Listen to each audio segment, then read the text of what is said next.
నువ్వు ఇంతవరకు బతికిన ప్రపంచం వేరు, మేము బ్రతుకుతున్న ప్రపంచం వేరు. మా ప్రపంచంలో ప్రశాంతంగా ఉండదు.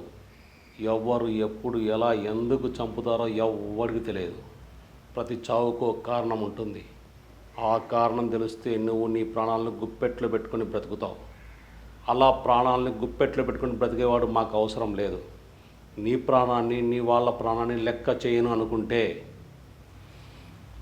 ఈ తుపాకీతో వాడిని చంపి మా ప్రపంచంలోకి రావచ్చు. ఒకవేళ లేదనుకుంటే ఈ 500 రూపాయలు తీసుకెళ్ళి బిర్యానీ తిని సినిమా చూసి ఇంటికి వెళ్ళి పడుకో. ఓ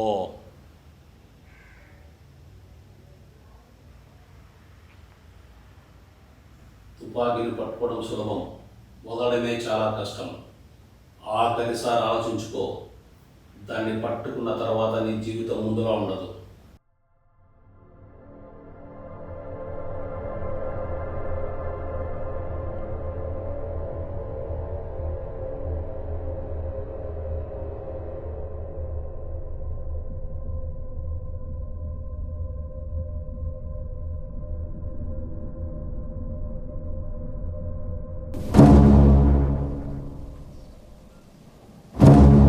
కంగ్రాచులేషన్స్ కావచ్చు. ఒకటి కాదు, రెండు కాదు, 25 నా జీవితాన్ని ఆయన కోసమే ధారపోశాను. ఆయన కోసం 4 సార్లు సాగు వరకు వెళ్ళి తిరిగి వచ్చాను. ఇప్పటికీ నా వెన్నులో కత్తిపోటు గాయాలు అలానే ఉన్నాయి. ఒక్క చిన్న తప్పు చేశానని చంపేస్తారా? 25 నుండి నీ మీద ఆయన పెట్టుకున్న నమ్మకాన్ని గురి చేసావు కదరా. నువ్వు చేసిన పనికి నీ నేలకు కోసి ముసలి కొలంలో వేద్దామనుకున్నా. ఇన్నేళ్ళ ఉంటే మన దగ్గర ఉన్నాడు కదా, సులువుగా చంపమన్నాడు పెద్ద ఆయన. నువ్వు సచ్చాక నీ భార్య బిడ్డల మీద 1 కోటి రూపాయలు ఎఫ్డీ చేసినారా పెద్ద ఆయన. అదిరా పెద్ద అంటే. అలాంటి ఆయనకు వెన్నుపట్టు పడవాలని ఎలా అనుకుంటావురా నువ్వు? విశ్వాసం లేని కుక్క. రాము ఆగు. ఉండనా ఈ నా కొడుకు నువ్వు కళ్ళు పీకి కాలు చేతులు నరికి శివాలయం సెంటర్లో వేసే అడుక్కుంటూ బతకాలి నా కొడుకు. ఆగు. పెద్ద ఆయన ఏం చెప్పాడు? సింపుల్గా చంపేయమన్నాడు. ఎన్నికెళ్ళు అని చంపేయి.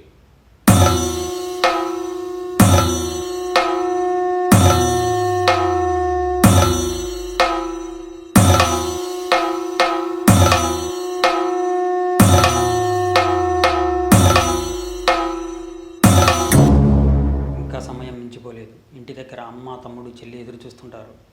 ఆ తుపాకీ పడేసి వెళ్ళిపో. వాళ్ళు ఎదురు చూడడం లేదు, ఆకలితో అలమటిస్తున్నారు. అయితే కష్టపడి సంపాదించి వాళ్ళ ఆకలి. ఇన్ని రోజులు కష్టపడి ఏం పీకావు? ఒక ఉద్యోగం అన్నా సంపాదించావా? ఇంకెన్ని రోజులని అమ్మని కష్టపెడతావు? నీ జీవితంలో దొరికిన గొప్ప అవకాశం ఇది, దాన్ని ఉపయోగించుకో. నొక్కు, ట్రిగర్ నొక్కు. పక్కనోళ్ళని చంపడం పాపం. మన ఆకలి తీరడం కోసం పక్కనోళ్ళని చంపడం పాపం కాదు. సర్వైవల్ ఆఫ్ ద ఫిట్టెస్ట్, ప్రకృతి ధర్మం. మనిషి అన్నాక కొన్నెన్న విలువలు ఉండాలి. కోళ్ళను, మేకలను చంపేటప్పుడు ఏమయ్యాయి నీ విలువలు? అవి ప్రాణులు కాదా? అయినా విలువల పేరుతో ఆత్మవంచన చేసుకొని ఆకలితో చస్తావో, వాడిని చంపి నువ్వు బ్రతుకుతావో అనేది నీ ఇష్టం.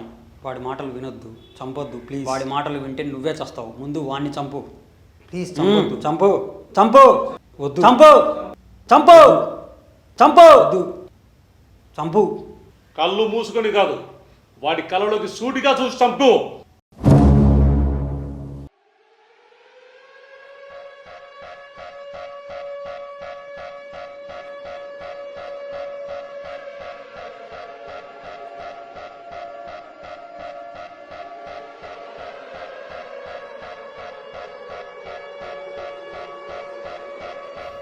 మొదట నేను కూడా నీలాగే ఒకరిని చంపి ఇక్కడ చేరా. లాస్ట్కు నీకు కూడా ఇదే గతి పడుతుంది. సంపరా, సంపు.